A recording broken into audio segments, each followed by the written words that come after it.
One person.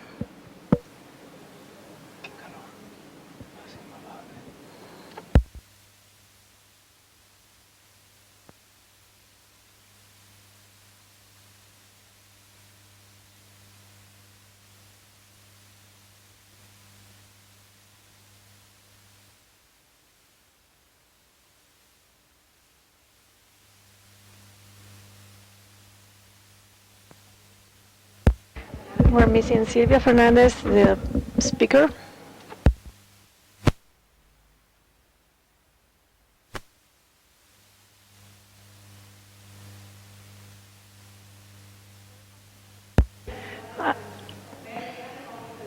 We're going to start now. This is the second session in the evening. We're going to have 2 sessions in the evening. This is going to be the first one in the evening. And this session has to do with exploring the methodological and conceptual aspects of costing for the priority of gender equality. The concept is going to be presented, included the presentation of the definitions, approaches, and tools used for costing. The session will also explore that will be used for adapting and applying the gender needs assessment costing tool in Bolivia. The speakers are Raquel Coelho, expert costing gender equality priorities, with a presentation talking about conceptual framework of costing exercises. We're going to have Silvia Fernandez and Alejandro Saavedra. Silvia Fernandez represents the Colectivo Cabildeo, and Alejandro Saavedra is the director of the National State Service of Autonomous Bolivia. Both of them are going to be explaining how is the application of the MDG Gender Needs Assessment Costing Tool to national planning and budgeting instruments, a methodology proposal from Bolivia. At the moderator, we're going to have a change. We're going to have Yamini Mirra, thank you, specialist in budget presentations for Asia Pacific. Please, Yamini, go ahead. Muchas gracias y bienvenidos todos a esta sesión. Como mencionaron,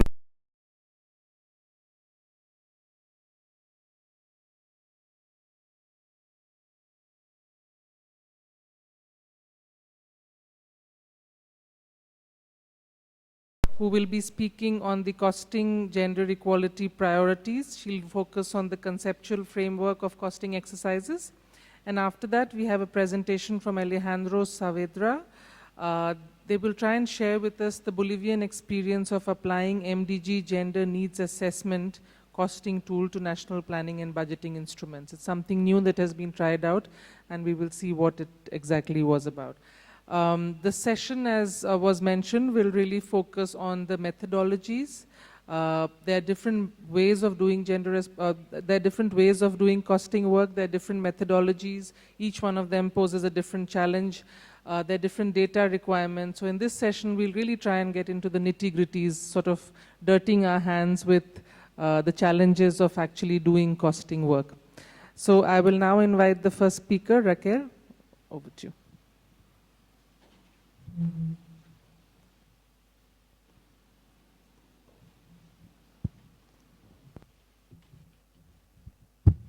Bueno, este podium no está hecho para las bajitas como yo, ¿no? Que no usamos tacos. Bueno, buenas tardes a todas y a todos. Antes de empezar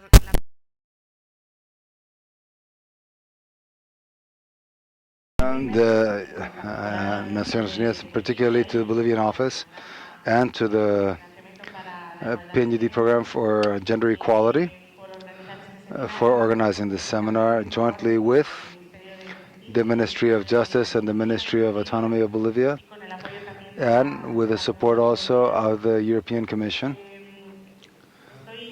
I am very happy to be here because I have been working with the colleagues from different spaces. And for many years, I've worked for some time for the gender specific for Latin America, and with Carmen Zabalaga, who's also present here with us. With Tanya, we began to put forth the need and the importance of having a policy for gender equality costs. And what I'm going to present here is basically the result of a discussion which was begun jointly with PNUD and UNEN Women in Latin America. And we also want to go more into depth regarding costing. And what comes up as the first concern is, what is it that we're talking about? We're talking about the costing exercises. We work on a document conceptually that, thanks to the participation of all the people who are also present here today, that sent their curriculums of experience, all of their documents that are available, they've been able to be expanding with knowledge of other experiences, world experiences. The document's going to be available in a printed format. It's going to be available printed in the CV. And also that you know that it's a document, it's a live document, which is a contribution that is in this seminar we've been able to put together. Having said this, I'm going to move forward to in English to make the presentation in English. It's going to be a little bit schizophrenic to read it in Spanish and talk in English, but I hope you will be able to excuse me, because it's also a way of balancing the work of the interpreters, the balance of the moderators, and also the work of the mental attention of all the participants. So I will do my best effort forward. One of the issues that emerges when we begin to talk about the costing of equality is that what it is that we have to understand as costing. Yes, you are talking in Spanish. Okay, ahora va a cambiar a inglés.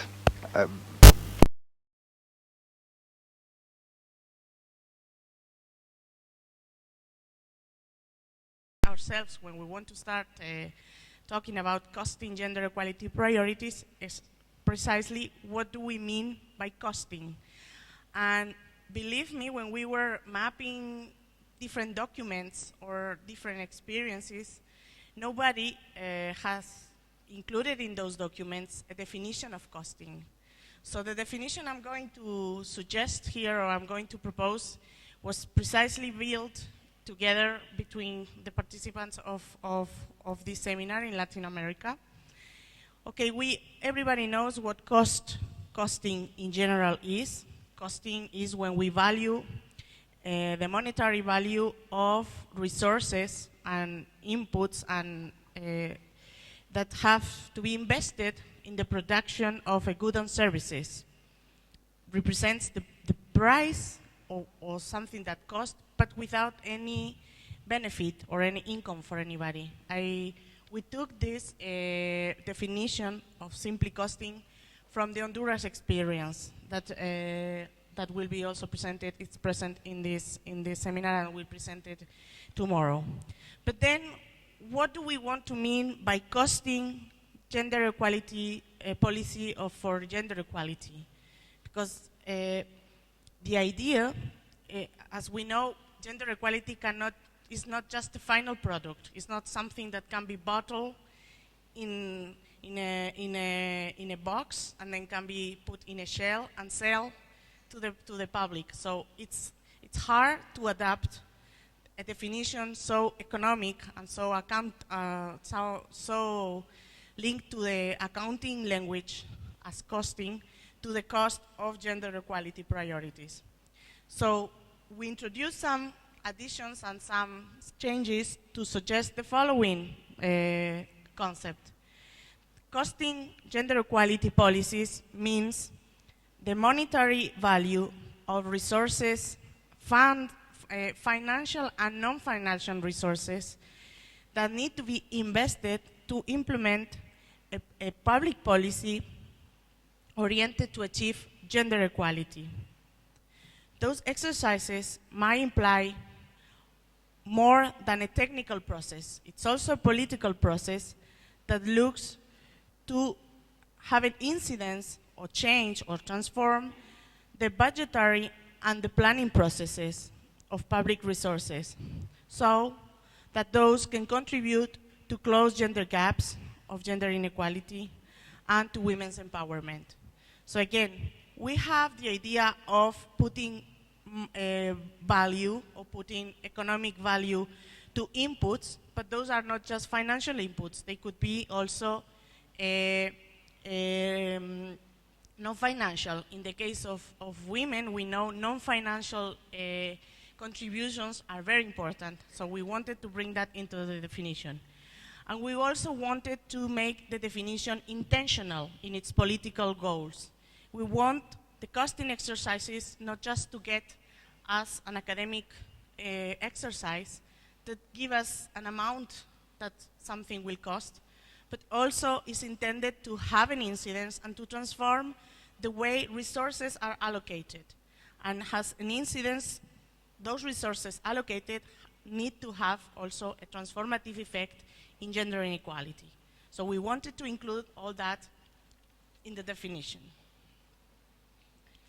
Another question that has come up reiteratively in the seminar, and I think it's a very fundamental question that we need to think about before initiating any costing exercise, because it's a hell of a lot of work.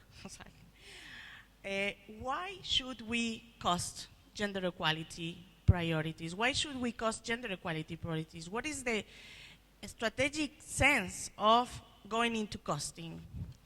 The first, and this was very clearly mentioned this morning in the inauguration panel, is to see real needs versus resources allocated. Because as we have been working in gender budgeting for years, and we can now even say, we achieved to increase the budget allocated to gender equality in 10%, 2%, 2 million. Well, is that enough? We need to balance what's allocated versus what is needed. And the costing gives you this other side of what is needed. And as Corina put it very easily also in her words, we need to go beyond this is what there is, and this is what we can spend. Costing also helps us to look at what is needed and how can we improve the resources available to address what is needed. So needs versus resources allocated and the financial gap in between. Another reason to go through costing exercises is also, again, looking for creative ways of funding those financial gaps. Because sometimes we just know what there is, but when we look at costing, we need to also analyze what are the inputs, what are the income generated by the states, and we can create new ways of financing. So again, alternatives to cover those financial gaps. And this could be redistributing expenses, this could be finding new incomes, etc., etc. Identification of priorities. And this is something key that helps us go from the big policy, gender equality plans. We have strategies, we have objectives, sometimes we even have results expected. But how do you land that? How do you put that into operational terms? How do you translate that into something that can be budgeted? Well, then you need to prioritize, and then you need to make a ranking between how to start and how do you move on. And again, somebody was saying, how much do we put into human rights, or how much do human rights cost? But we know human rights achievement is also progressional. So we need to prioritize, and we need to say, we will start here and we will move on to that level. But costing helps us to put those priorities and to rank those priorities. And finally, costing is also, and this came out very clearly in the previous panel, Costing also helps us to put the discussion in the political arena about the gender bias that exists in economic policies.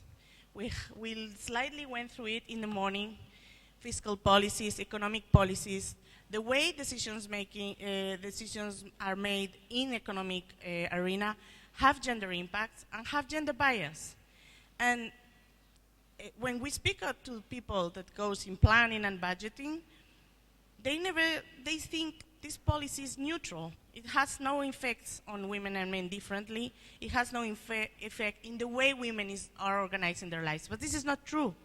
So again, costing helps us to go and point out about those gender bias in economic policies.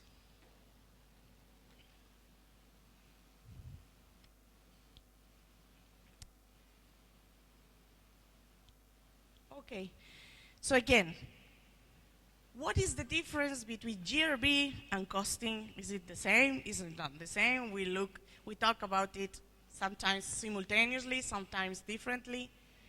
When we have been working on GRB for many years in UN Women and other agencies, we were always willing to have a change in the way public resources were allocated, in a way that we're funding more gender priorities, in the way that gender was taken into account into a variable of designing programs, in a way unpaid work, for instance, or was taken into consideration as part of the economy. Those were elements that help us to transform the way budgets were made. But again, that was what was there. The budget was there. We just try to transform that public mechanism that is a powerful tool to work for gender equality. But again, what is needed? So costing is the other side of the puzzle.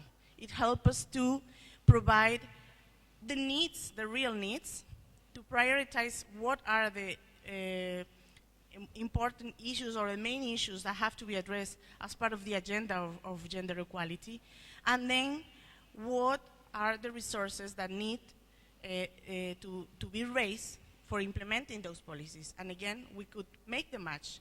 We could make the costing exercises go and be made in a very much more easier way to then include it in the budget, in the public budget. And we can also work gender responsive budgets in a way that we take into account that the public budget is what there is, but that we can also move the scope and try to increase the resources that are needed. So we'll have what is desirable, the needs, the objectives, the outcomes, what is needed versus what is possible. And costing will help us to make the link. Okay, very, very quickly, because this is much more like, you know, the technicalities, and that's why we are hoping to give you the document so that you can read carefully. There is also like a confusion between costing, the cost of violence. The cost of violence, are we talking about what does the violence cost to society? Or are we talking about how does the implementation of laws to prevent violence cost? So there are a whole set of approaches or different ways of looking at costing that can be implemented.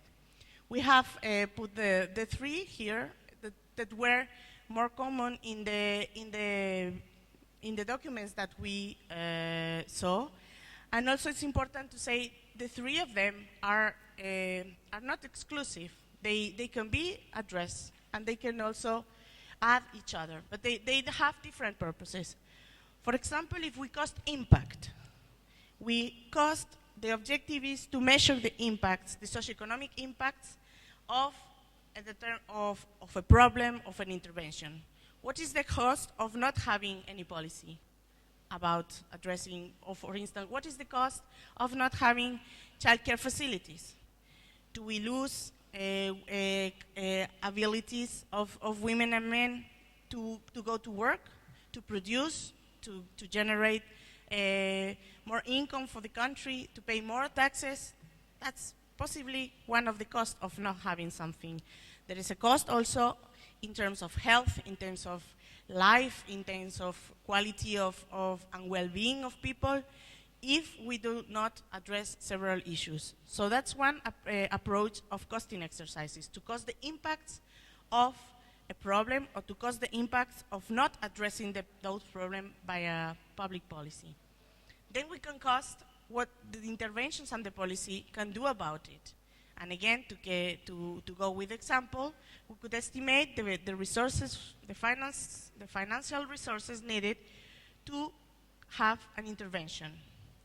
For example, implement service, implement an intervention. And some of the experiences, and we will see, have go beyond, and they want to cost the interventions needed to achieve an objective. We want to reduce violence in a 10% of the cases that have been reported as violence, or we have to increase the number of cases that have been prosecuted, whatever. We put the objective, we then define the interventions, and then we cost those interventions. And then one third approach that also came from the Asia-Pacific experience is the costing as a tool for gender budgeting, which is a cost that is costing, again, interventions, but it's also is from the very beginning looking already at the way they should have an incidence in public budgets, and they take into account, when they cost, the way public budgets are formulated, are designed, the resources that have already been allocated for several policies. So the public budgets and the public budget information comes as another input for the costing exercise. Okay, I will just go for some examples of different approaches, methodological approaches of the costing. The different approaches of costing have to do with the way you want to calculate the cost, the way you want to get to that monetary value. Because some of them are gone through I will say mathematical documents or mathematical calculations that don't go into detail. For example, there is one way of calculating cost that calculates how much do you need to increase your money in order to reduce poverty income. So it's a very specific methodology for poverty reduction, and it's called ICOR, estimation of cost based on the ratio of incremental capital. How much do I need to increase my investment in order to achieve the reduction of poverty? This is something that is not used in costing exercises for gender equality policies, because it's very simplistic, and we know reducing gender equality is not something that you add some salt and some pepper and then you remove and then it's achieved. So we don't use that, but it's there and it's in the document. So I wanted to bring it up. Again, some of them take more some other information and are based on the difference between several inputs and several outcomes. If I put more than one input, not just investment, if I put here more support to education, more support to health, etc., how much do I reduce maternal mortality, for example? This again is not very much used in the costing of gender equality priorities. So I will go into the ones that go. For instance, we have a way of calculating the cost, which is based on what is called unitary cost. Unitary cost is when you get the amount, the unitary amount that something costs, and then you multiply it by the number of units you want. For example, in the case of Albania, and Richard can correct me if I'm wrong, they calculated how much it costed to implement a shelter in a place. And they will just multiply it by the number of shelters they wanted to implement. And that's the way they get to the cost. Or for instance, in the case of Uruguay, they calculated, because it's an amount that is public, You want to increase how much the number of parental permissions and to increase the number of weeks that maternity leave has for mothers that have delivered a baby. So you know what is now assigned, you know how many mothers and fathers are in that position, then you will multiply. I think this is a very simplistic way of costing, and it's not at all, it's not speaking wrong about this methodology. I think it's a key methodology, for example, if you want to have a quick response, something that has to give a very fast data, and if you want to achieve something, you know, with a high impact at the political level. Okay. Because it's much more simplistic to calculate. You just get the unit cost and then you multiply. I got some example here, then I will go through it because I gave it. Then the approach of costing interventions based on gender needs assessment, which was the one that was formulated by the Millennium Project, and it's most famous. The Millennium Project thought about 7 possible outcomes and then defined the costing methodology, thinking about how do I define a goal and what types of inputs and interventions I need to achieve the goal. So it's much more intersectionary, and it's a little bit much more complicated, but it's also much more developed in terms of tools and methodologies. And most of the presentations that will be here will also address that methodology. And then, again, the approach of using gender instruments and planning and public budget documents. We look at the budget, we see how much is allocated, and we use that information in order to cost if we want to go farther or we want to widen the public that we get. There is Asia Pacific, Honduras, and Mozambique that finally couldn't make it that have used this approach. We need to think that all these different approaches get us closer to a final target, which is the incorporations of the costed interventions in budgets. If we use the unit cost, we will get a fast response, we will get a fast number, but we will be farther to incorporate that costed intervention in the public budget because it goes into very less detail than the other approaches go. Instead, if we use the gender assessment, the gender needs assessment, or even if we use the public instruments of budget and planning, we will be closer to the incorporation of what we are costing into planning and budgetary process. Well, in the document you have some methodologies. We just selected a little of them that were focused on gender equality, specifically on gender equality, and that were documented. And please, I'm asking everybody who is going into a costing exercise to leave documentation about the methodology and the way they did it, because it's very hard to find that. So we have included some documents that, yes, they have documented the way they did it, and that can help you illustrate it, your own process, and to adapt it.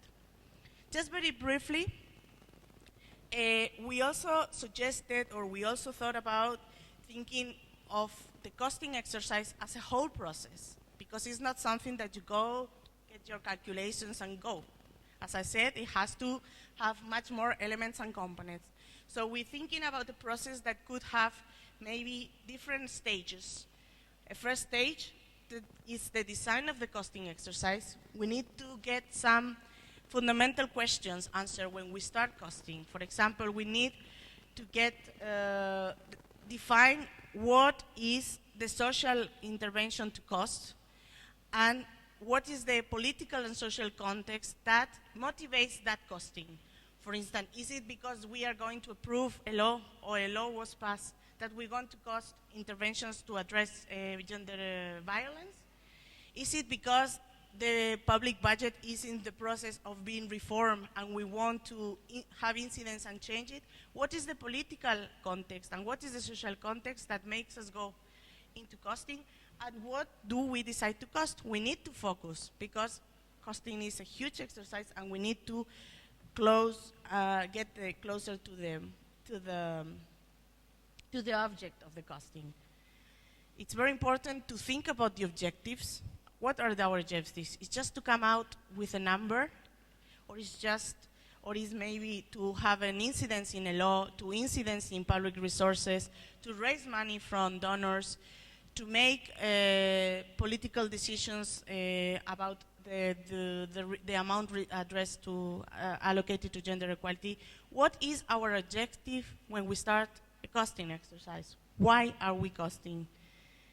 What is the information available? We need to map, because most of the bottlenecks in the costing exercise come out when most of the information is not necessary. And then information can be a condition of the type of methodology that we use, or maybe the way we adapt those methodologies.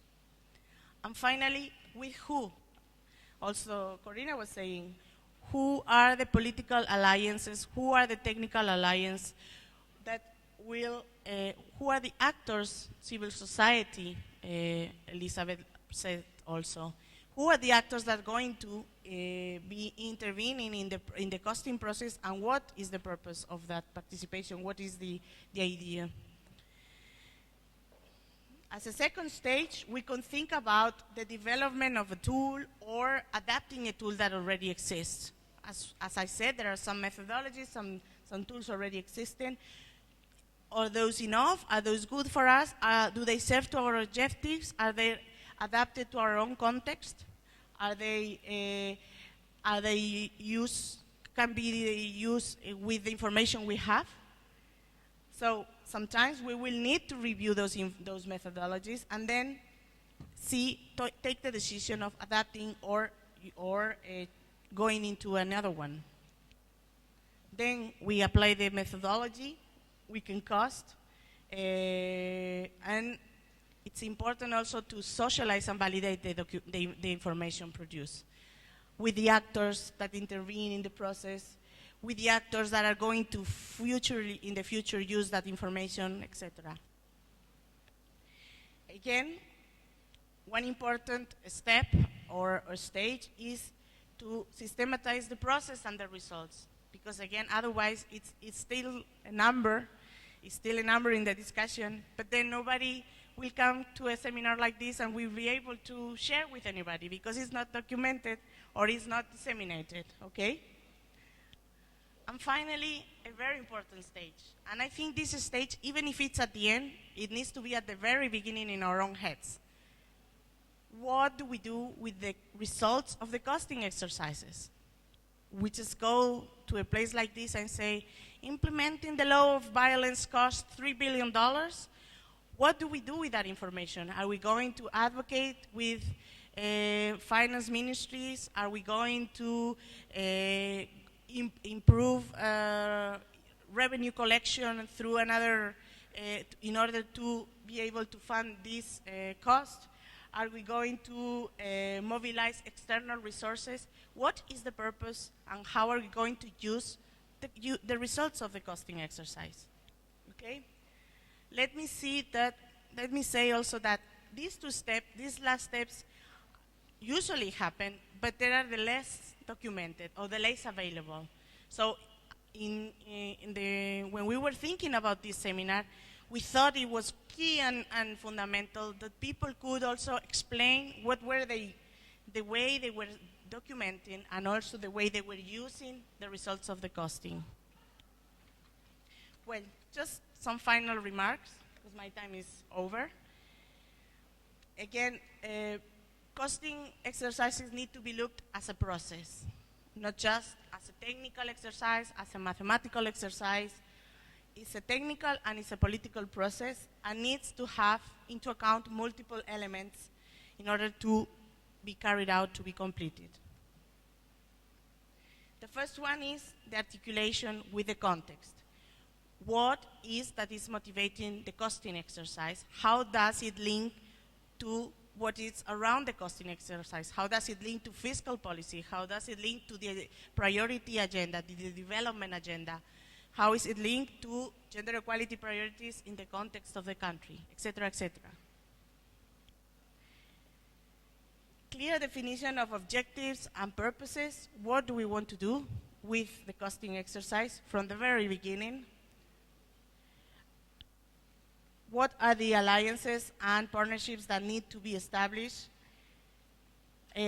Knowing and mapping information available. How can we get that information? How can we use that information? Is that enough? How do we then choose a methodology or a tool existent? Or should we go for adapting another one? Have a validation process, discuss this with the partners, discuss this with the people who was part of the costing, documenting results and methodology, and finally have a strategy to advocate for the use of the results of the costing. I'm sorry I had to go so fast. I'm sorry I had to speak in English in a sense also. But I hope this document that was built again initially with UNDP and UN Women and a work in Latin America, and that has been fitted with all this common knowledge that is here present, can also put some lights into people that will now move on and start a new experience in costing exercises. Thank you very much.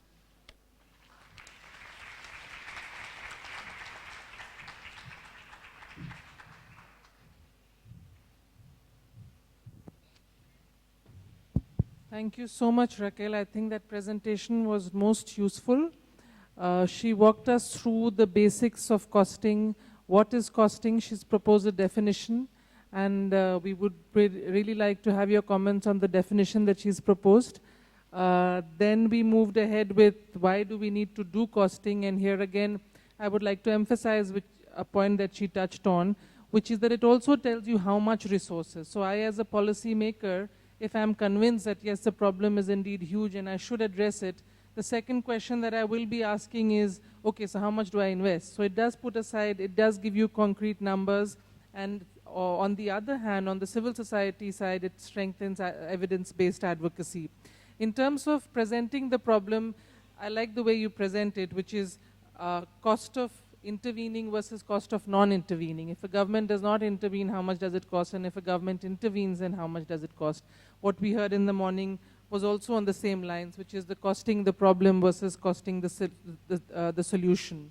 And then she went ahead to discuss with us some of the methodological issues. The presentations that we will be hearing in the coming couple of days will again be touching on each of these methodologies. And then very systematically, she presented to us the stages of costing work, the first stage, second stage. So if we are all in any of our countries planning to start costing exercises, what are some of the stages that we need to keep in mind? Just want to add one word to where Raquel left, which is that in developing countries, these costing studies become particularly more difficult for a host of reasons. One, because data sources are weak. In fact, the study that Elizabeth did in Cambodia showed a victim itinerary, and the 3 points where a victim would go first after she's experienced violence and she wants to report were all community sources, which is fine. Not that I've got anything against community-based services, but they're not trained in data management, which later becomes a problem in getting the data. Also, the second big challenge is that much of women's work is within the household. So if you're trying to estimate productivity losses in developing countries, it becomes even more challenging, as opposed to, say, for instance, a country like Australia, where women go out and work in the formal sector, where losses in productivity are therefore slightly easier to measure. So I think the challenges that Raquel presented are particularly even more challenging for developing countries, and these are some of the challenges that we'll have to continue to address as we go along doing our costing work. I will now invite the second presenter. Would you go first? So Sylvia would go first, and then Alejandro. How much time together? Half an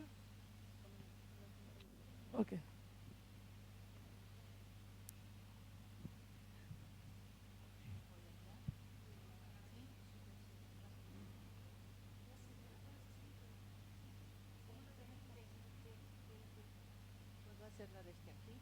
¿Sí?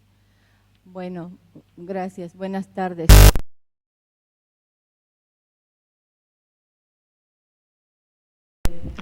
First of all, two things.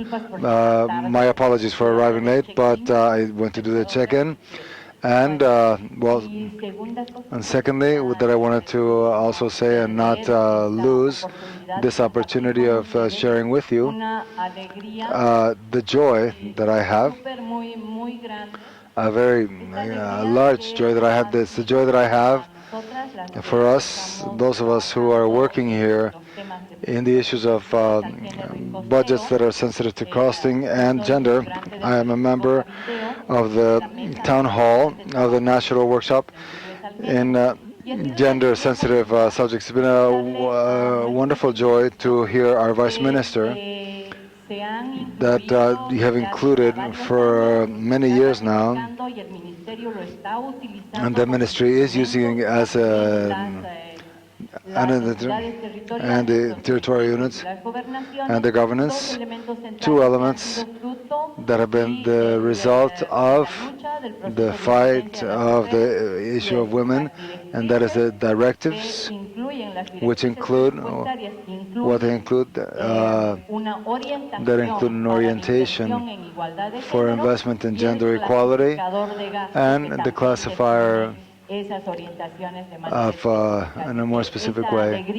So that happiness, it's very nice to see it presented here by our own authorities. What I'm going to share with you is that we're moving towards the presentation.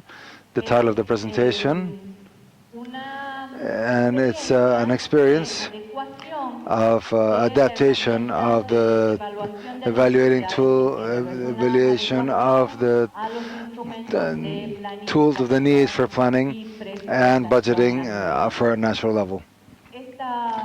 This work has been collective work that has been done jointly from the point of, and I'm going to ask my team member, who has been a member that I'm going to be telling you about, Ivan Valdivieso, who is at the end, who has been an important part of the costing team. If you can stand up so they can know who you are, and that you're part of the team. As Raquel mentioned, one of the central elements that allows us to advance in regards to the building of these mechanisms that help us, the equality, gender, and the process of budgeting and planning, of course, has to be the reading that we make regarding the context, national context, and in which we're developing the experience. And in our case, in the case that we've had in Bolivia, certainly, this field of potential leveling that has been generated by the social, popular social indigenous peasant unit with the opening of this process of the building of the plurinational state of the wellness of being is an exceptional field for evening out the playing field, having the equality of gender and of race, but also in terms of class, but also in terms of gender. That is to say that this environments, this construction environments or constructive environments of being able to level the playing field are now intersection of oppression and this emancipatory construction. I'm going to go a little bit. One second for this context that has also been favorable to us is the proposal of the wellness of living, the living wellness model, which is contained within the political constitution of the national state, of the plurinational state, and of course within the development plans and the new structure of the legal structure in the country that stems from the new constitution. These advancements that, as I said this morning, Autonomy Ministry has a strong reference in terms of the recognition of the rights of women, the equality of gender, and the indigenous peoples. The National Plan of Equal Opportunities, which is also formulated as of the year 2008, has as a central element that allow us to have a framework of understanding of equality of gender these two other aspects, which is the decolonization and the end of the patriarchal, but despite these important advancements within the context, they persist. There is weaknesses in the assignation of equality of gender, and they still happen in with certain elements of the budget. This is one of the tasks of this exercising and costing of taking some of the main axes as far as the issue of equality. The limited resources towards gender equality, although we have seen, although despite the important advancements that have been made towards elements that can improve public investment. Another element that has been significant in this process has been the demand, and particularly of this experience, the demand for the exercise and the protection of the right to a life that is violence-free for women. And last but not least, the issue of context that would also go towards the strengthening of women in regards to the rights, the construction of the national state that gives us, of the organizations of women, that allows us to move forward in the formulation and the accessibility. In this framework, if we can move forward, please. Within this framework, we have moved towards this experience to a focus that is theoretical and political, that is primordial for us, which comes forth from the proposal of the living well paradigm. The wellness of being is not another development alternative, but rather it's an alternative to development. That is to say, it's to think in the reproduction of life, and that is exactly in that reproduction of life in which we connect with the political proposal as well of the feminist economy in the reproduction of life. And within that framework, it is precisely those instruments of analysis, theoretical and political proposal of decolonization and the end of the patriarchal state with which we have this framework that we're trying to present to you. Another central element is the conception of what we have as the public administration in the plurinational state. And within this framework, the mechanisms of participation, social participation, the participation of citizens as an important element. This theoretical framework of the exercise assumes in the costing as an instrument that contributes to the reduction of inequality, considering as central elements, of course, the poverty indicators, which is why we also put ourselves or place ourselves within the context, the gender gaps, and also an element which is extremely important for us, which is the categories for investment in gender equality. That is to say, what is it to invest in gender equality? It's the answer to this question as to what is the investment of gender equality is that we build those investment categories in gender equality that are referenced in the dismantling of the patriarchal colonial structures that formulate proposals and measures for reducing the gender gaps as investment focused on women in order to be able to break down gender gaps that propose the redistribution of domestic disputes with the community and with the government, with the state. That would be our second category.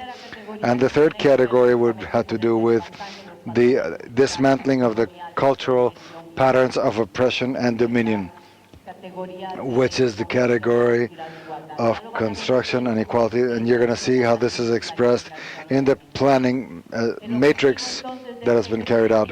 The objective of this exercise is daring, is to be able to find changes in the fiscal policy through the redirecting the policies of expenditures. The experiences that we have had has had three stages.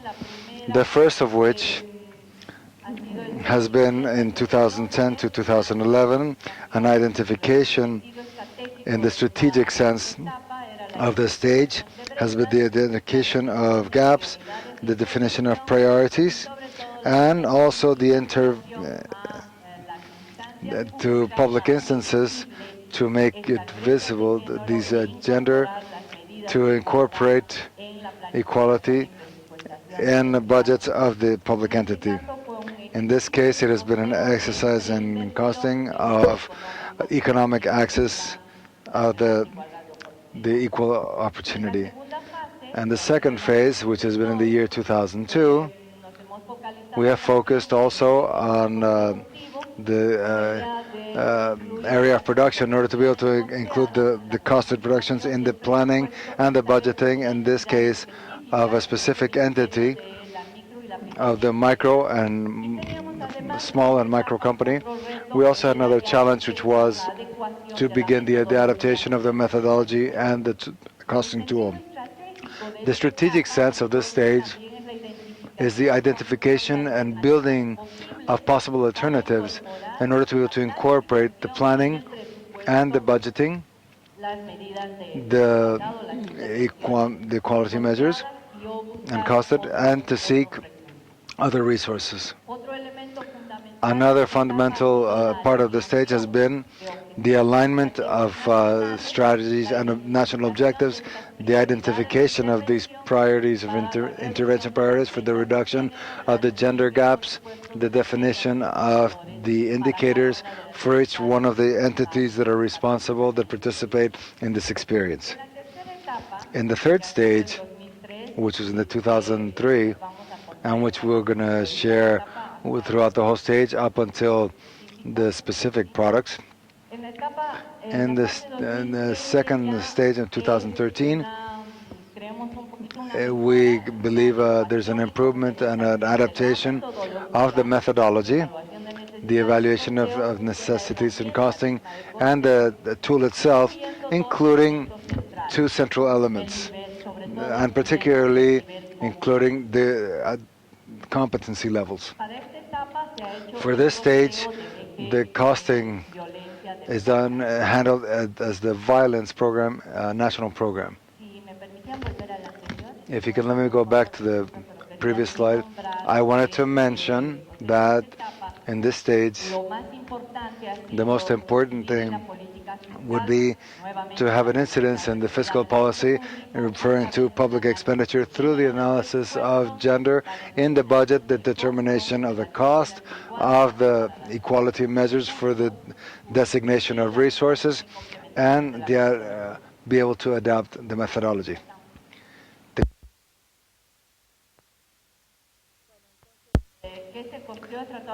So I've tried to be faithful to the number of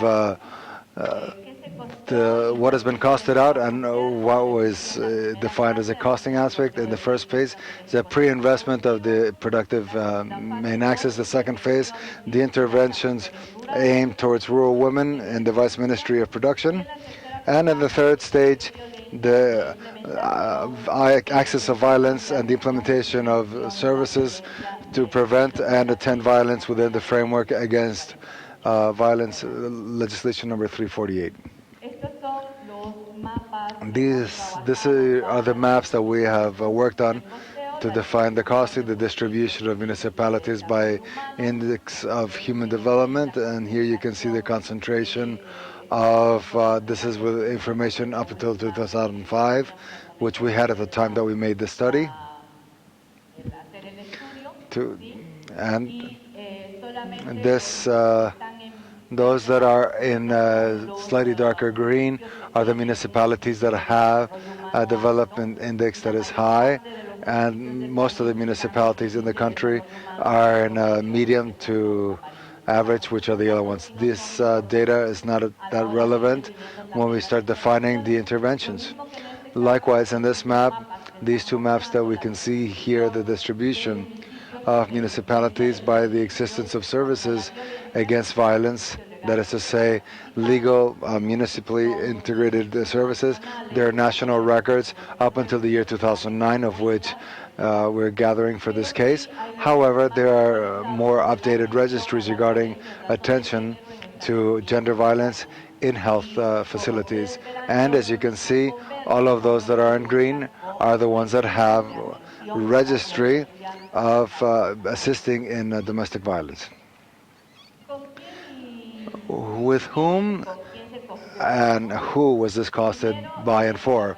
First of all, in the first phase, it was a commission by the House of Representatives of Human Rights, who had promoted the first exercise, costing exercise, along with UN Women, and we formed a technical committee for costing, and particularly we involved the economic and productive access and NGOs that work for gender equality. In the second phase, we acquired a greater highlight the equality and opportunity and the development in plural economy, and also we came in with a greater presence, the national table for budgets sensitive to gender, the Ministry of Health and the Ministry of Work Ministry.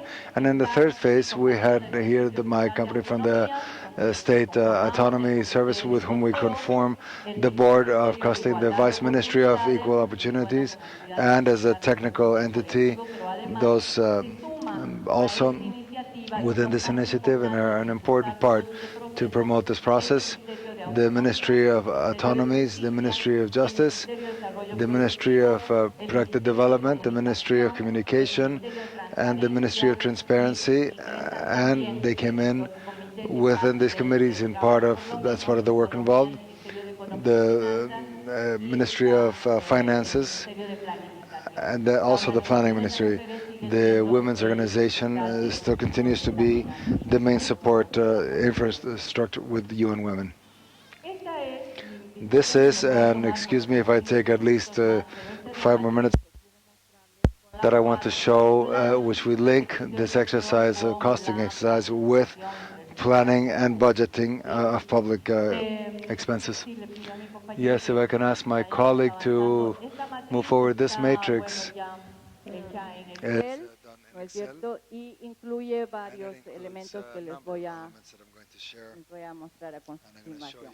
Entonces, lo primero, the first element to consider to be able to cross the information, public policy, to be able to hook them up, and to make possible the incorporation of methodology in the process of planning that we stem from national policy, in this case from the axis of violence and the equal opportunities.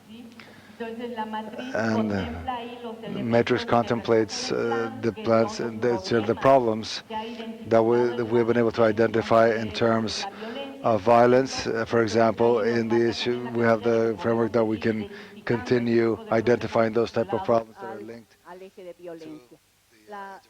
La construcción o la identificación de indicadores relativos al problema que luego nos van a permitir también medir las metas o medir goals, or to be able to measure advances.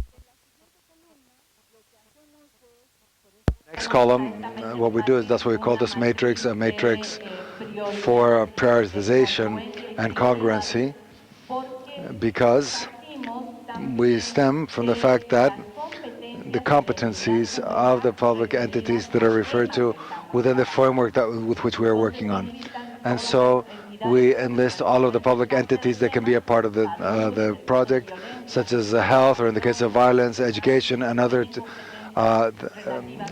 related items that have competencies that are related, and then we identify the administration of the entity with whom we were working with in order to be able to define exactly which are the expected the objectives in which we're doing the intervention and which we're costing out, the strategic objective of the plan, the policies of the plan, and the concurrent matters which were defined, which are the entities that have competencies or have something to do with the actions that in this case of reduction of violence or diminishing of violence or the assistance to violence-related cases. The next step is the baseline, which is for all identified for all of the problems that we have identified, and a centralized element which perhaps can help us to be able to answer some of the questions as to what in the end is to invest in gender equality. And we've included in this matrix what we call the investment categories in gender equality, which allow us to define the measures of equality that we're going to cost out.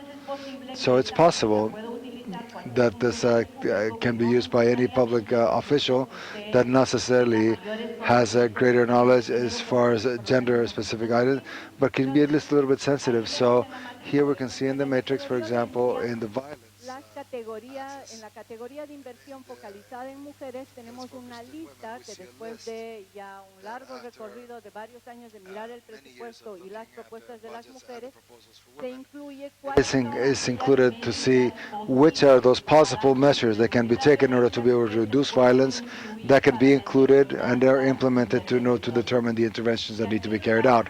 And that is how these categories, as I mentioned earlier, were three: the investment in the redistribution of the domestic work, for example, and it's defined in some of indications that could be linked to the issue of violence in order to be able to diminish inequalities. So that is the matrix that allows us to see the planning in the costing exercise, so you can see in the beginning, so that then we can determine, once the measure is determined, we can define what are the impacts that we want to attain and the baseline that is agreed. Thank you. And the matrix is there just to be able to tell you a little bit. I don't know, I don't think I have the time. So the process itself,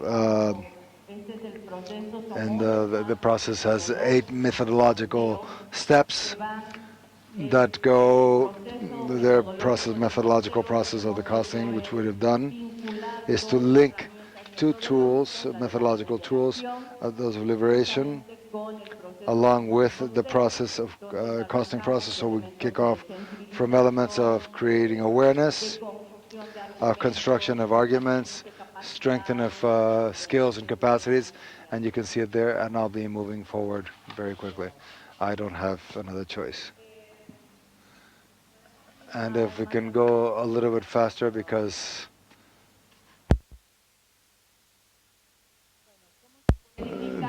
how do I way to identify sources and possible source of financing? One, from the analysis of the national budget, to be able to see the sources of financing. Another for the POAs and the budgets from the 6 ministries that are incorporated in the process of costing, and also to be able to see a presentation to the international cooperation regarding creating an interest in the process of costing, and the analysis to competences by the levels of government, by the different levels of government.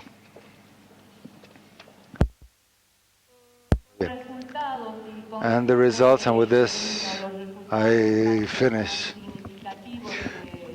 the significant that we have been able to achieve through the use of this. Contar con un instructivo del Ministerio de la Presidencia para la asignación de presupuestos para la igualdad de género a todas las entidades para las acciones concurrentes que han sido costeadas para el PINIO, ¿no? para el plan de igualdad. Un segundo resultado importante ha sido, yo creo, la apropiación de esta metodología y herramienta de costeo por el Servicio Estatal de Autonomías y la posibilidad de possibility of expanding in the continuity of this exercise.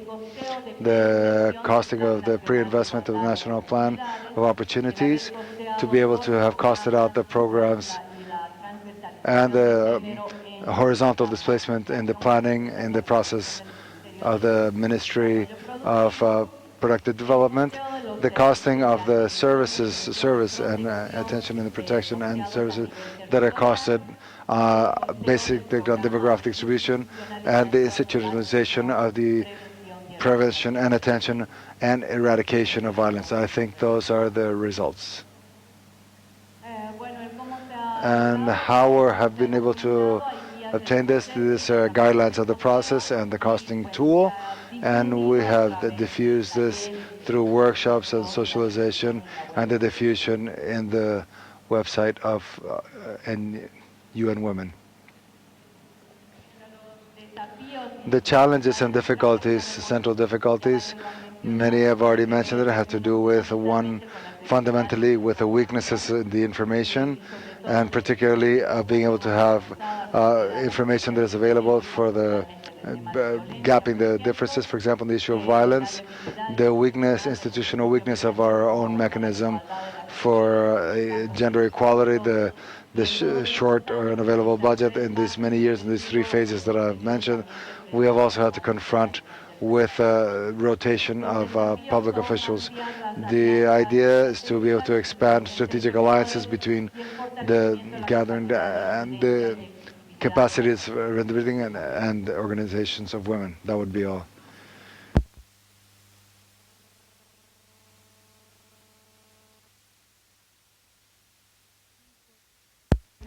Muchas gracias. Creo que la gente que no habla español van a necesitar más tiempo para poder comprender.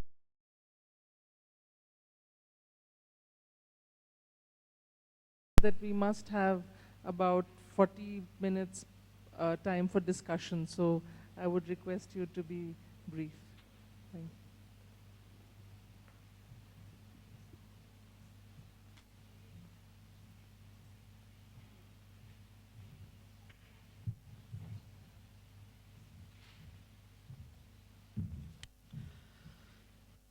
Hola, buenas tardes a todos, a todas.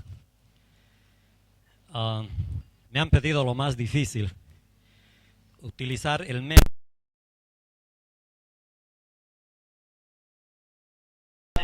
One of my weaknesses is speaking too fast.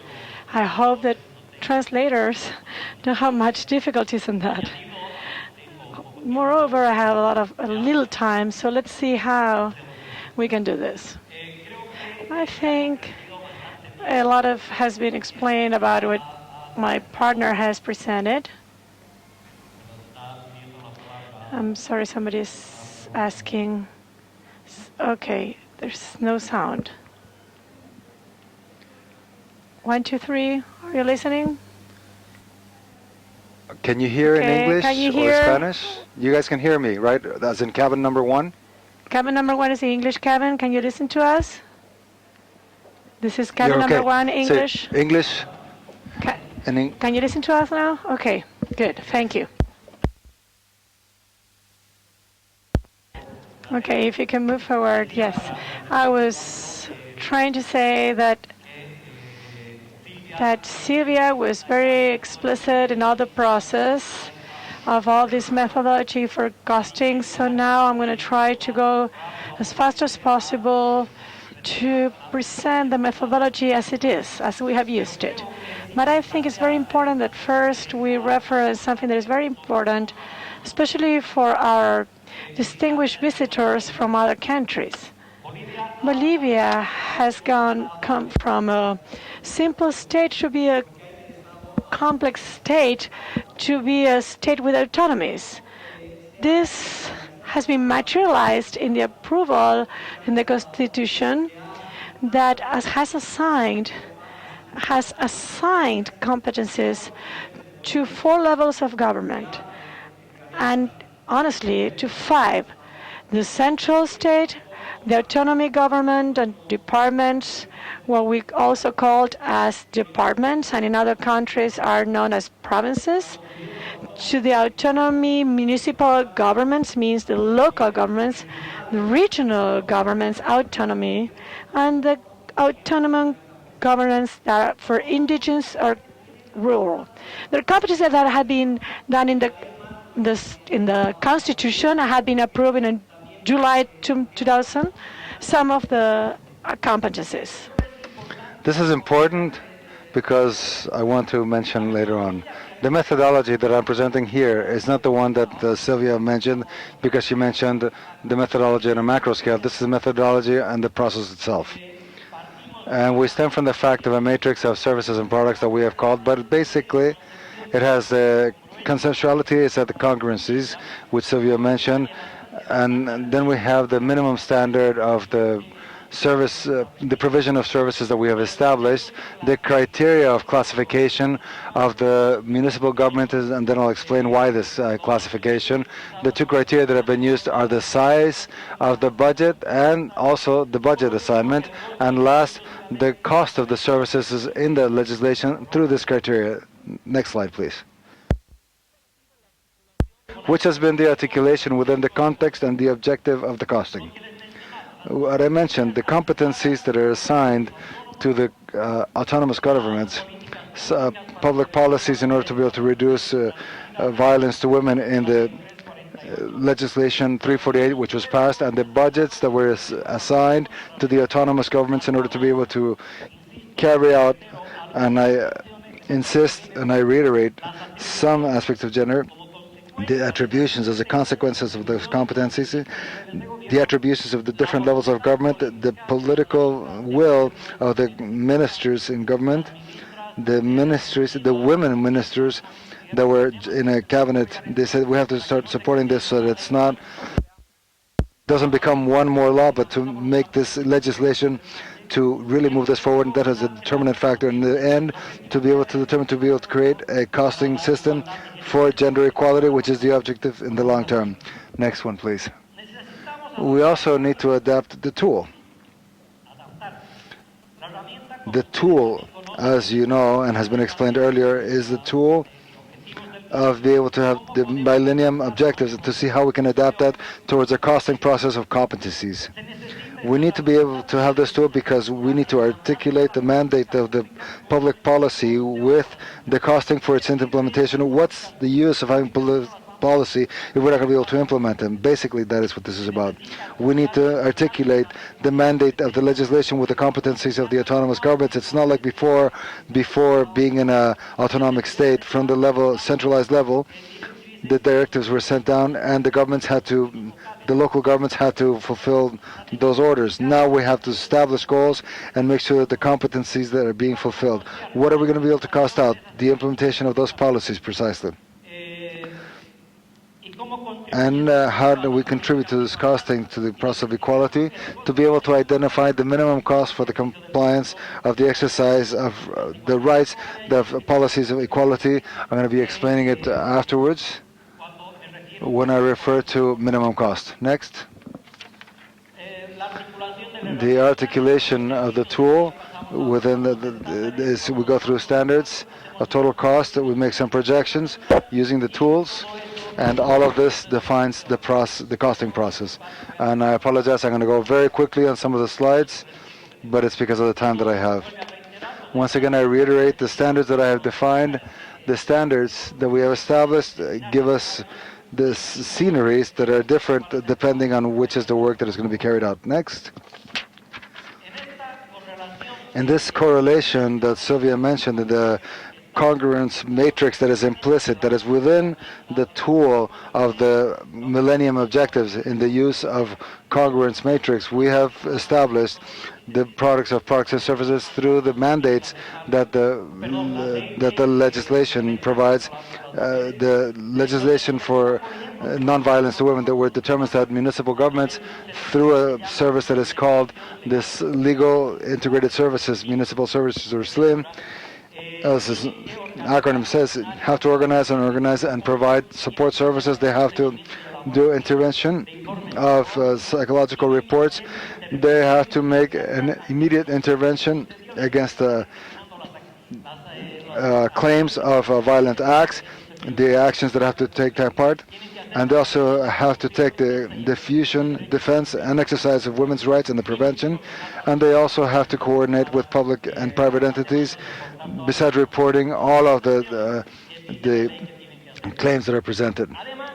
And it also says that the autonomous municipal governments have to establish the women's housing.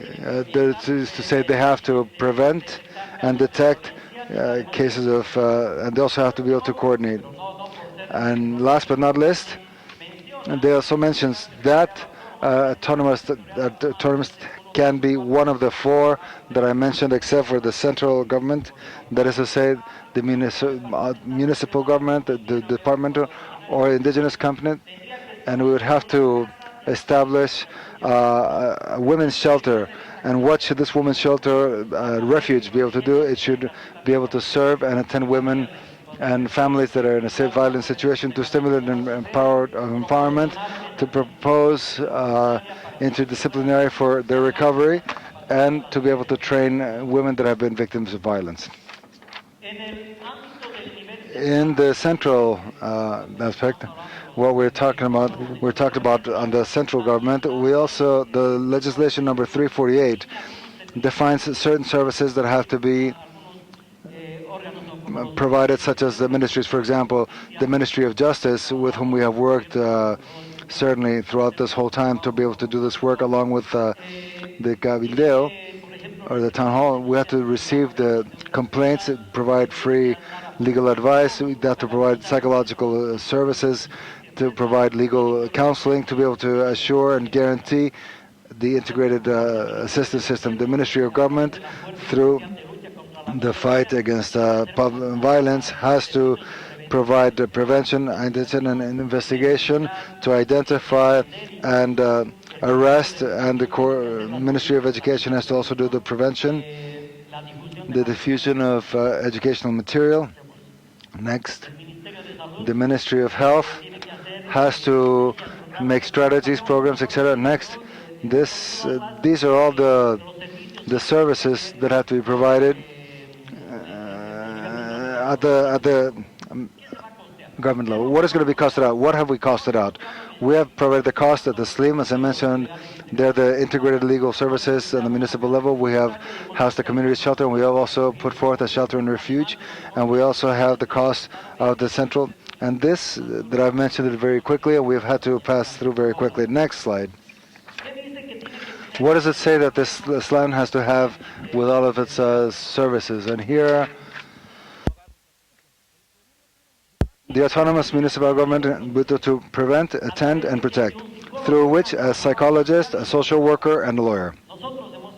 We have established that to be able to meet with this minimum cost, and a municipal government has to invest approximately 203,000 Bolivianos. With costs that are extremely low, here's a criteria as to why the minimal cost, which is something that I need to explain. The legislation, the law, requires that all municipal governments have to attend this minimal requirement that we are costing out. It doesn't matter the size of the budget that the municipality has. In order for you to have an idea of the difference in the sizes of budgets, a municipality of state department capital has 2 billion Bolivianos. On the other side, one of the smallest municipalities in Bolivia has 600,000 Bolivianos in the budget. I repeat the difference: 2,000 million, and on the other one, 600,000. It's an enormous difference. But the legislation does not say that they have to provide services depending on the budget that they have. It says that all of them have to be able to provide at least the minimal requirement of the service. Therefore, what we have costed out is how much would that minimum cost, and that minimum would cost, according to the data that we have, they can review it, they can be adjusted, etc. There are various processes that we need to also take a look at. It's 203,000 Bolivianos in 22. Please, next. This community shelter, which also has to be attended by the municipality, would cost 9,000 Bolivianos. The operation and the infrastructure, and 139,000 of infrastructure. Next. A shelter and refuge that are ones that has to receive the children, or when a woman that is in a crisis situation of violence needs to be attended, has to have a place where they can go. And we have thought in places where the children can also be taken care of, and there can also be seen the children of the woman that is in a situation of violence can be attended. And that is why a refuge and a shelter, which is much larger, which would give to a woman and up to 3 months, it's 1,787,000 Bolivianos would be the minimal cost. Next. Throughout this, we have been able to, those indicators that I have mentioned, how many municipalities can provide the minimal cost, and how many can and how many can't. The indicators, as I said, what is the minimum budget and how much is assignated. And we had determined 77 municipalities in Bolivia would not be able to cost the minimal amount. 248 of them, despite having a much higher budget of the standards that we have established, they do not assign enough resources. They don't assign the 203,000 Bolivianos that we have designated. And less than 20 municipalities are the ones that, yes, having a high budget, also assign, that is municipalities do assign more than 203,000 Bolivianos, which is what we determined, up to a million and a half, 700,000, etc. These are the total costs. In the end, we have determined that we need 152 million Bolivianos to build to the shelters and the slims in all of the municipalities. These amounts will vary, perhaps when the intervention at the municipality by municipality, to see who has the facilities, who doesn't, and how many could do more, etc. Thank you. The estimated cost of legislation law 348, that is to say, that the law demands, including the municipalities of the central, there's 249 million Bolivianos. The results of the involved players in the knowing of costs of the services is beginning the socialization of the costing. The results of this costing has been approved by the technical committee of the ministries. The assignation of resources for the budgets for the public instances regarding the cost for the implementation of legislation 348. It also has strategic alliances with the organism, with the head sector, that is to say the Ministry of Justice. The difficulties, very quickly as well, the tool presents keys that do not allow the introduction of enough data for a costing process. And another problem that we've had is, which you've heard variously, there's not enough information regarding violence. Please. What are the challenges? We believe that this tool of Millennium Objectives, where we have a matrix that we need to introduce greater information, becomes an information system for gender policies through 3 primordial points. It's the congruence matrix, where they're going to have the guidelines, the goals and indicators of the diminishment of gaps, and last but not least, the tool itself, budget classifications that will allow us to identify a greater information regarding expenditure and gender, and also to be able to implement this work, costing work that we have done. Thank you for your attention. Muchas gracias. Very interesting tonight.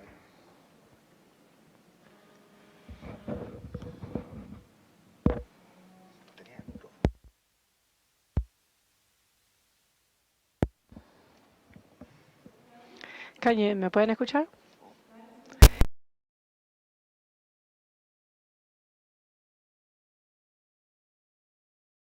The organizers to distribute these PowerPoints in English, because I'm sure many countries in the room would want to know more about how exactly they went about doing this exercise.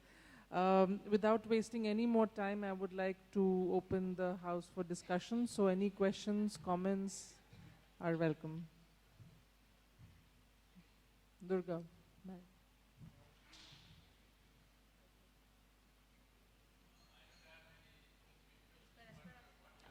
Just hold on. Can you give the mic to him, please?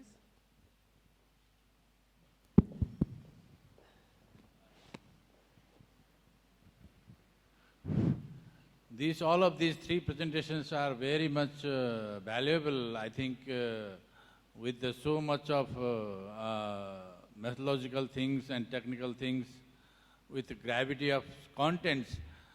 I think this needs to be translated into not only English, maybe some other understandable language, maybe Russian, English, and some other language, so that this could be expanded throughout the world, basically, because we have also developed that will come tomorrow. That I'm going to discuss on how the allocations can be categorized. But these are the things that we need to have this kind of the experiences, and this is the works of that. We need to have these kind of things in our hand, so that we can immediately implement in our country context. So there is no any questions, because much of the things that that was not understood because of language, but it seems these are the very valuable resources for the costing and other things. Thank you. Thank you, Durga. Anybody else? Yes, please.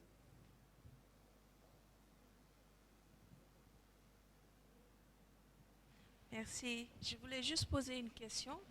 Dans le processus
Yes, please.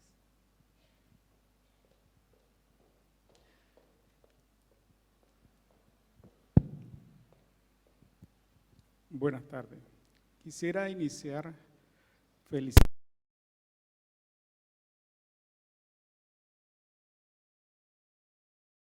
They have been great.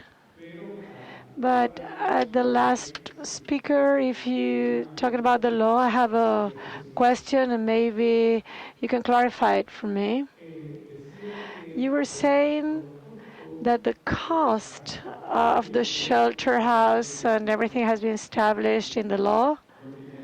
You have to do the bigger or the smaller entities, but all independently from the budget that have been assigned to each of them. I'd like to know, how did you estimate the amount to determine the expenses for the services of the people, the material, the functioning expenses, so the shelter can work? Because as far as my understanding, it's much easier to check the cost of the construction, to calculate those costs of the structure, because we know the cost of the material, the hands cost, and then we have the house. But as far as the operational cost, it's more expensive. It's more difficult to calculate. So I'd like to know if you have a methodology or some calculation processes to make these numbers that you show. Thank you.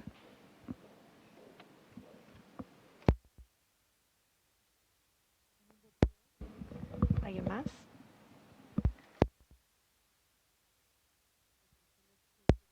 Ok, vamos a responder las preguntas. Si tenemos el tiempo, vamos a contestar nuevamente.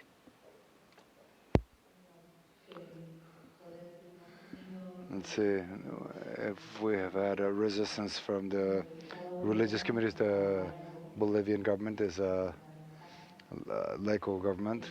It's a great advantage, and there's always resistance, not only in the organizations, but also within the state, within itself.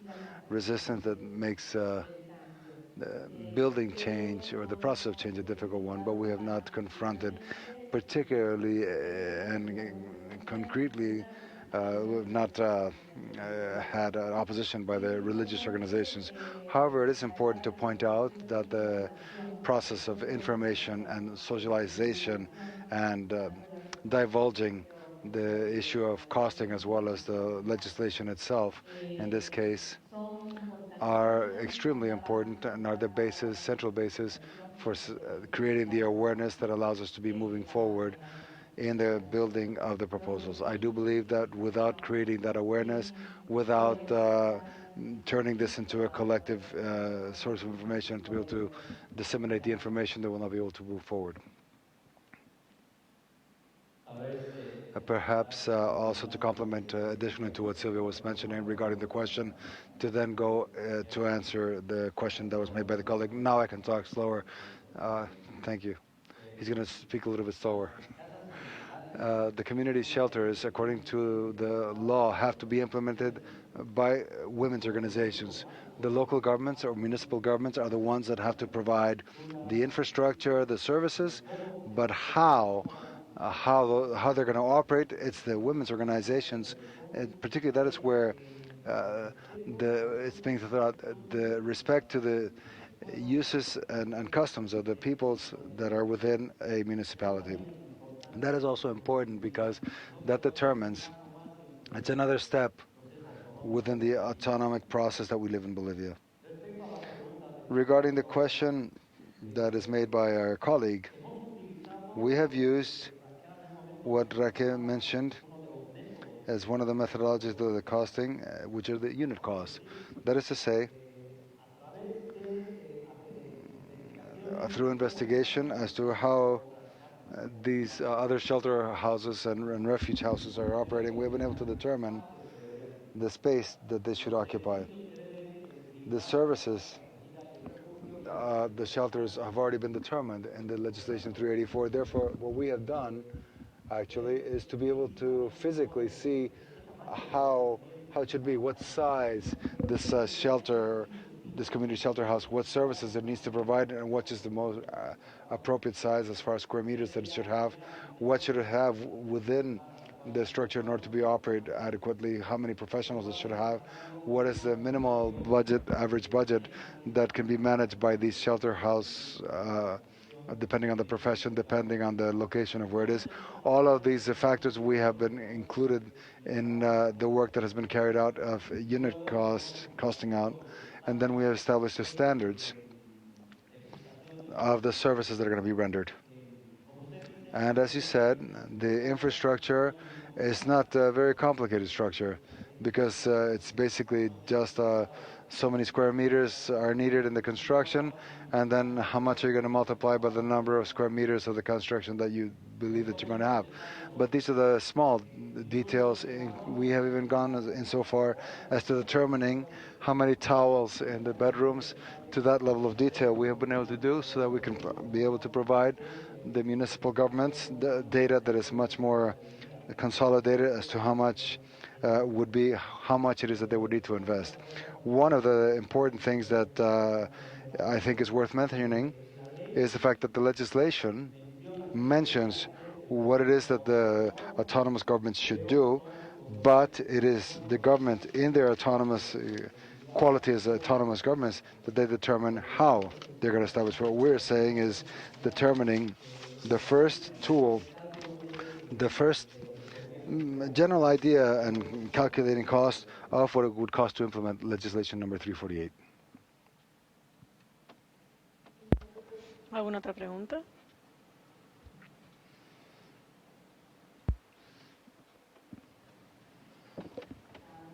One of the issues that we came up when we were looking into the presentation, Bolivia presentation, was precisely the government, you're telling them how much it cost, and they have assigned a value by law.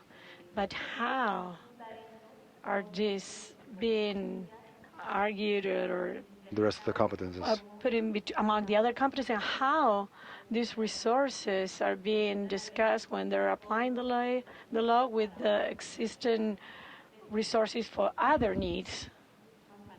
It's more for Alejandro, if you don't mind.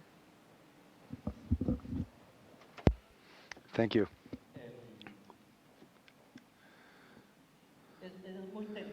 It's very tempting to say there's a legislation that says you invest 5%, 6%, and to give just sort of a figure amount from the central government. As I mentioned at the beginning of my presentation, Bolivia has gone from being to be, the Constitution says that we have autonomies within our territory. So there's a competency, what it is called, an exclusive competence of the autonomous governments, where women are included. This is called policies and projects for children, for teenagers, women, and third people with discapacities and elderly people, and which these competencies that the autonomous governments have the possibility of being able to legislate and establish policies for women. And within the area of women, there's what we have the issue of competences for violence in women. Therefore, what we have done, the first work, which is the costing, and the follow-up work that we have to do, is the implementation to be able to make this operational. That is, we pretend to do this work municipality by municipality in order to be able to create awareness in the authorities of the need to implement and to include within their budgets at least the minimum amount. Now, we have carried out a body of work where we have identified, we have established through a SOR that we have done within the database of the execution of budgets of the autonomous governments, that 184 local governments spend in legal integrated services.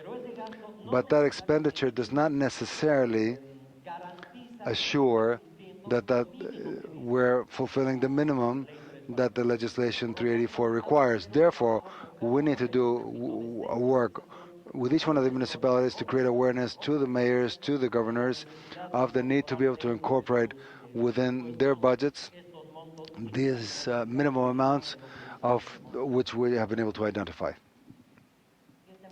And also, in order to complete the answer,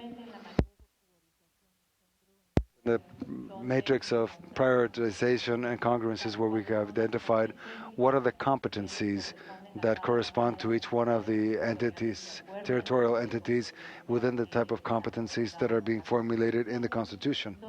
So this allows us to be prioritizing the interventions and building the measures of equality in the basis of the competencies of each one of the entities. And in this case, as Alejandro mentioned, the competencies to which we had referred to is to the competency in NAMAD. And although it's one of the successes, it's that we continue promoting the costing from the process. We also have the other task of, even though there is a sensibilization from the level, central level, to the lower aspects, to the municipalities in the case of women, to be able to see to continue strengthening the work of incidences and the demands in order to be able to, that those two processes can be uh, fitting gears so the exercise to have a life which is free from violence. La última pregunta y de ahí vamos a tomar un receso.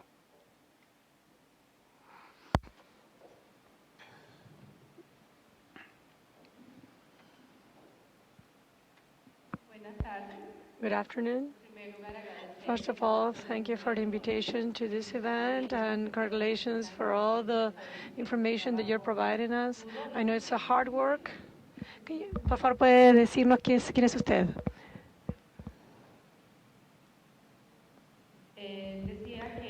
I was telling you, congratulations to all you, because we know it's a hard work and we need to start from someplace. So first of all, my question is specifically to the experience that has been shared by Alejandro and Silvia. So I want to ask you that I have the impression that you're working a concept of gender equal women. Here, front exposure, as far as budgeting, conceptually could be very clear, but as far as budgeting, I don't see the difference. So maybe you can tell us more about that. And the value of the work of the women organizations, not only, I mean, it's a work that is being done, it's a community work, it's a political work that is being done. So if there's some effort or work to recognize this work that women do, and also all this awareness problem that you're saying, if you have budgeted, are you putting somebody, because there are many elements that you're telling us, but the budgeting is much more focused to the different, I mean, 4 elements that you have basically mentioned. So I have some question, I mean, about this. Are you making some costing? Which are the elements? I mean, I know it's not easy. I mean, they're complex to cost, but I mean, like awareness, visibility, the work of the women, and go a little bit more about the costing also from the gender, not only women. I mean, it's a category, but if there's some more effort for those elements for transversalization.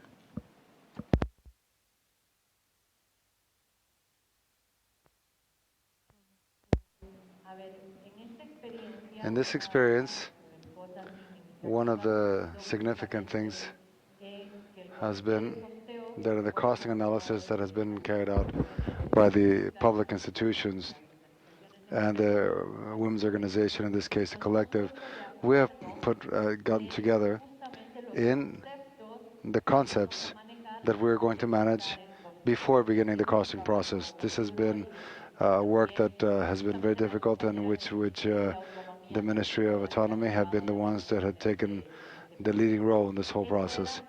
That was part of the defining as to what to cost out, that we had to define what it is that we're understanding for any given thing.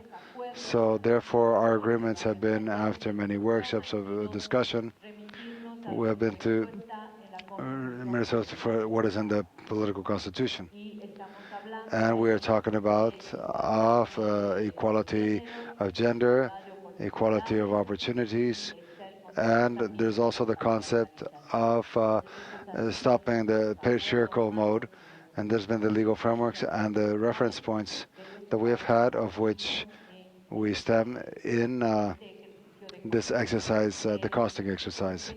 Specifically, when this exercise is the one that presented by Alexander, the costing exercise of legislation 348, of the legislation for violence, for example, we have not been able to have a real visible view. And the issue of the domestic housework, we have concentrated in those elements which are defined by the law to do the costing in this process. Nevertheless, in the costing process that corresponds to the issue of the institutionalization of the joint policies of the fight against violence. Here we see, for example, the processes of sensibilization and communication and diffusion as well, not only for the entities decentralized, but for 5 ministries that are central parts in this process. So at least on training of the public officials in terms of addressing violence and gender politics. It's a part of the costing process that has been done. And perhaps to complement, what has been costed out is legislation number 348 to be able to guarantee a violence-free life for women, which is not the same as gender.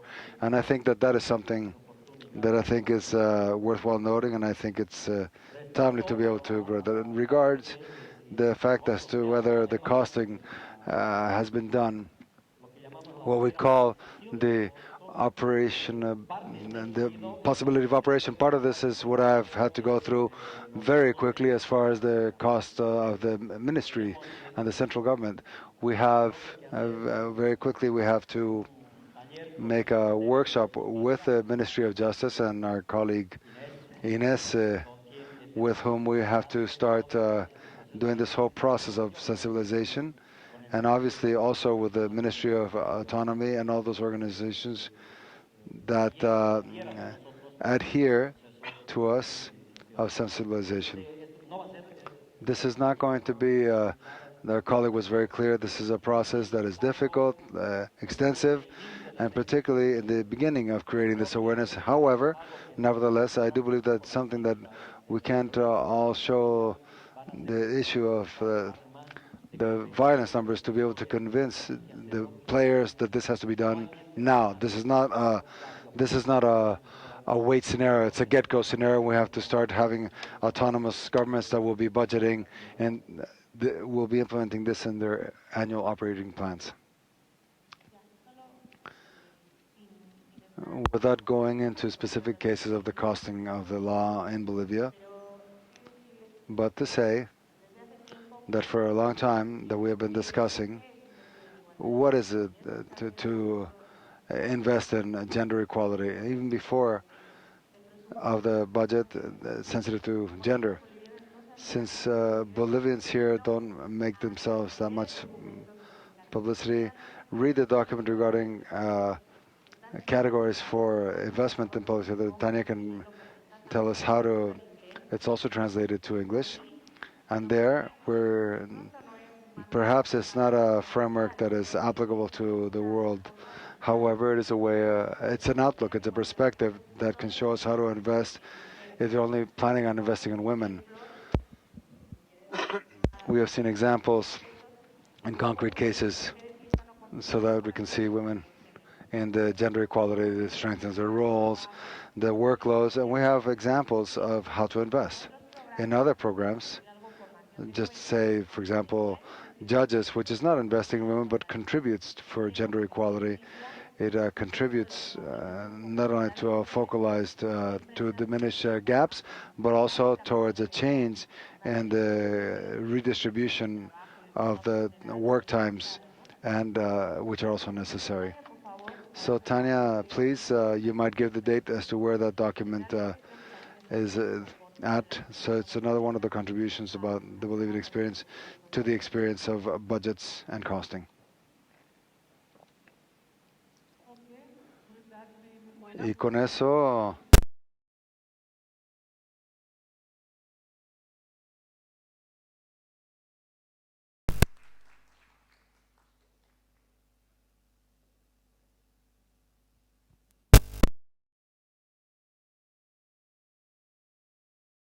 we're going to have a small break, so we continue with the second session in the afternoon. After the break, it's going to be 15 minutes. Your break is on your right side, please.